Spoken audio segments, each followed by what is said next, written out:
जय गुरु जी, संगत जी, गुरु जी के पावन पवित्र कोमल चरणों में नमस्कार करके मैं उनकी आज्ञा से ये शुक्राना सत्संग शेयर करना चाहती हूँ। ओम नमः शिवाय, शिव जी सदा सहाय। ओम नमः शिवाय, गुरु जी सदा सहाय। संगत जी, जैसे मैंने सुना है कि गुरु जी कहते हैं शुरू से शुरू कर। तो अगर मैं शुरू से शुरू करूँ तो गुरु जी ने इस जन्म में जो निराकार स्वरूप है, जो उनकी डिवाइन एनर्जी के रूप में मेरा हाथ बहुत सालों से पकड़ा हुआ है। जब लाइफ में ऐसा समय आया जब मुझे ये पता चला कि मेरी लाइफ में दुखों का पहाड़ टूट पड़ा है और ये मुझे खुद ही सहना पड़ना है।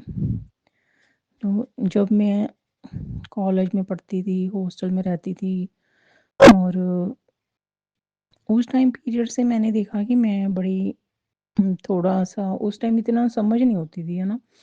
लेकिन उस टाइम भी मेरी लाइफ में ना अकेलापन बहुत था। मैं हमेशा ही ऐसे लगता होता था कि फैमिली भी है, मेरे साथ मेरी एल्डर सिस्टर भी रहती थी, है ना? फ्रेंड्स जो क्लासमेट्स भी होते हैं, फिर भी उनसे कोई इतना वो डीप अटैचमेंट नहीं होती थी। तो मतलब अगर अब मैं देखूँ तो समझती हूँ कि वो जैसे ना कोई समझने वाला ही नहीं था। अकेलापन हमेशा ही फ़ील हुआ है। उसके बाद जैसे-जैसे फिर मैंने कॉलेज में जॉब भी की, है ना? भगवान के प्रति फ़ेथ बहुत रहा। सिख फैमिली में हूँ तो अ, जैसे पाठ करना, है ना? ये नित्य-नेम का पाठ करना हमेशा ही करती थी मैं। हमारी जो हम सीखते हैं फैमिली में, है ना? फिर वैसे भी मैं बड़ी धार्मिक थी, बहुत स्पिरिचुअल थी पहले ही, कॉलेज टाइम से ही। और जिस हॉस्टल में रहते थे तो लड़कियां अलग-अलग धर्म से होते थे, तो हिंदू फैमिली का भी जैसे बड़ा ही मेरे पे रहता होता था कि मैंने ना बड़ा ही व्रत रखने उनसे देख के। इधर सिख फैमिली का जो पाठ गुरबानी वो भी करना ही करना, लेकिन जो वैसे नवरात्रे आने, है ना? और शिव जी महाराज जी के जहाँ जो है ना महाशिवरात्रि पे ऐसे मंदिर जाना और 16 सोमवार के व्रत और ऐसे पूजा अर्चना बड़ा ही आस्था ऐसे, है ना? चाहे हिंदू धर्म के ही उनके प्रति भी वो जो हनुमान चालीसा, शिव चालीसा, दुर्गा चालीसा, हर तरीके का पूजा पाठ अर्चना जो करनी बड़ी ही श्रद्धा से मैं करती होती थी। मतलब I was so much spiritual. मतलब परफेक्शन चाहती थी कि हाँ, ऐसे होना चाहिए कि मतलब जैसे ना होता है कि मुझे कोई चीज़ कोई कमी रह ना जाए। मतलब अगर मैं नवरात्रि रख रही हूँ तो मुझे पता होना चाहिए कि है ना कैसे रखने हैं पूरा कोई मतलब श्रद्धा की बात मैं अगर कहूँ, आस्था बहुत ही होती थी मेरी, है ना? मुझे अच्छा भी बड़ा लगता होता था। तो उसके बाद स्टडी भी अच्छी मेरी जाती थी साथ साथ में। I was doing BSc medical. उसके बाद फिर मैंने फिर देखा कि इस टाइम पीरियड में ना मेरे लाइफ में अकेलापन खालीपन बहुत था। हाँ, फिर मेरी मैरिज हुई तो बहुत टॉक्सिक मैरिज। फिर मतलब वो एज में जैसे मैच्योरिटी आई और पता चला कि अच्छा ये इतनी मैरिज मेरी टॉक्सिक थी। अप्रॉक्सीमेट 8 ईयर का रिश्ता। सिर्फ फर्स्ट ईयर ही है जो कह सकते हैं थोड़ा बहुत कि हाँ मैरिज थी, कोई हैप्पीनेस आई। उसके बाद तो बस वो ट्रॉमा बन गया। मुझे ऐसे लगा कि मेरी इतनी बुरी किस्मत, इतने माड़े कर्म किए मैंने, वहाँ पे कोई समझने वाला ही नहीं था। ऐसे वो बदले, ऐसे जैसे कोई पता नहीं किस जन्म के मेरे दुश्मन जैसे होते हैं ना, कि दुश्मनी निभाने आ गए अपना कर्मा बैलेंस करने। आई ट्राइड माई बेस्ट कि वो मैरिज लाइफ सक्सेसफुल हो जाए। क्योंकि मुझे पता था मेरी फैमिली का भी कि वो स्पेशली माई फादर की वो मतलब मुझे ना यहाँ पे एक्सेप्ट नहीं करेंगे, वापस बहुत मुश्किल हो जाएगा। तो लेकिन वहाँ भी मैरिज जो फेल हुई और ऐसे कोई इजी नहीं वो निकले साल।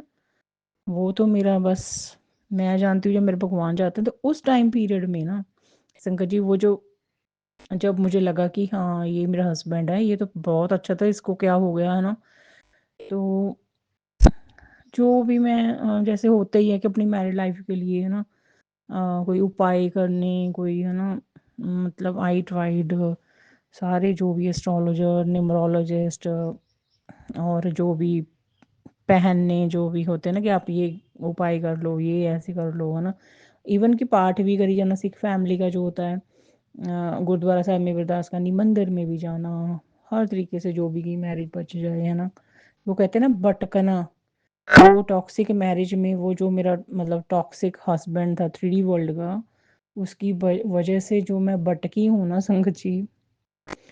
और लेकिन ये दूसरी तरफ अगर मैं देखूँ तो उसी ने मुझे इतना सोल शॉक दिया, उस फैमिली ने इतना मुझे झंझोड़ के रख दिया, तोड़ के रख दिया, मेरे सपने सारे चूर चूर करके रख दिए, मतलब कि मैं फिर अंतर्मुख हो गई। मुझे लगा कि कोई भी संभालने वाला नहीं है। तो अगर दूसरी तरफ से देखूं तो दुख दारू सुख रोग पिया, कि दुख ही इतना ज़्यादा था कि उसने ही मुझे अपने मैं अंतर्मुख हुई और मुझे पता चला कि हाँ आत्मा है और उसको संभालने वाले परमात्मा ही हैं। तो फिर बस उसके बाद there was no looking back, क्योंकि चाहे जितने भी साल मैं अपने इन लॉज के घर रही हूँ, जहाँ फिर उसके बीच बीच में अपने पेरेंट्स के घर आई हूँ, मैं समझ गई कि कोई रिश्ता नाता कोई यहाँ पे सखा नहीं होता। स्पेशली जब आपकी ज़िंदगी में दुख कष्ट तकलीफ़ें आती है ना, तब पता चलता अपना कौन है पराया कौन है। तो मुझे बहुत अच्छी तरह से पता चल गया था और मुझे भगवान ने संभाल लिया। और पहले ही मैंने जैसे बताया कि मैं स्पिरिचुअल बहुत ही ना कॉलेज टाइम में, तो इस टॉक्सिक मैरिज की वजह से ज़्यादा मतलब मुझे, मैंने dark night of the soul जैसे कहते हैं ना कि आत्मा आत्मा से मैं रोई हूँ। तो उस आत्मा ने परमात्मा को पुकारा है और उनको मुझ पे तरस आया और उन्होंने मेरी आत्मा का जो रिस्पॉन्सिबिलिटी ले ली। तो अ, ऐसे वो टॉक्सिक मैरिज में मेरा अकेलापन रहता था, तो मैं वो वाहिगुरु ने मेरा वो समय जो है वो सिमरन में और घड़ियों को बदल दिया कि ठीक है, कोई नहीं है, अच्छी बात है कि तुम परमात्मा को याद करो, क्योंकि कोई बात ही नहीं करता होता था, कोई भी नहीं।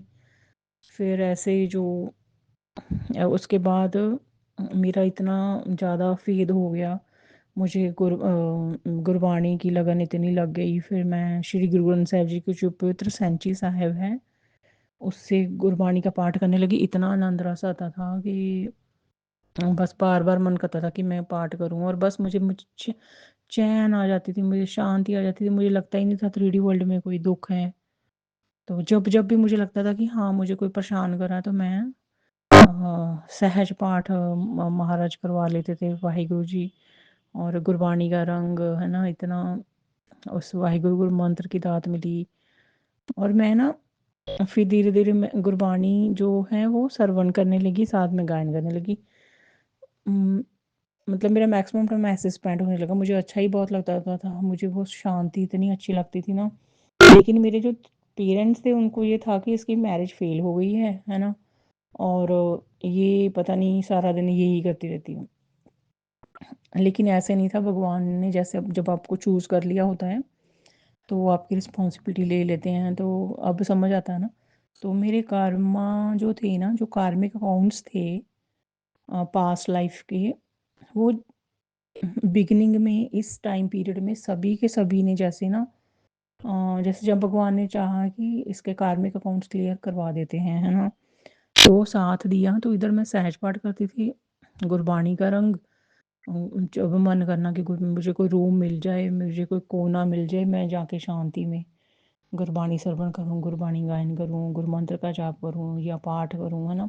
लेकिन मेरे पेरेंट्स भी जो हैं वो यहाँ पे ना हमारे पता नहीं नाजायज ही काम बहुत होता है ना, वो डिस्टर्बेंस डिस्ट्रैक्शन इतनी होती थी ना, वो ज़्यादा 3D वर्ल्ड में है ना। उनको ऐसे मतलब बहुत है, जैसे मेरे फादर भी क्लास 1 ऑफिसर थे या कोई, चलो फिर भी ये भगवान ने ना रिस्पॉन्सिबिलिटी निभाई मतलब मुझसे कि ठीक है जो भी है तो बस ये अपने अ, इनके साथ भी जो कर्मा है वो बैलेंस करो, है ना, पेरेंट्स के साथ भी और फैमिली के साथ।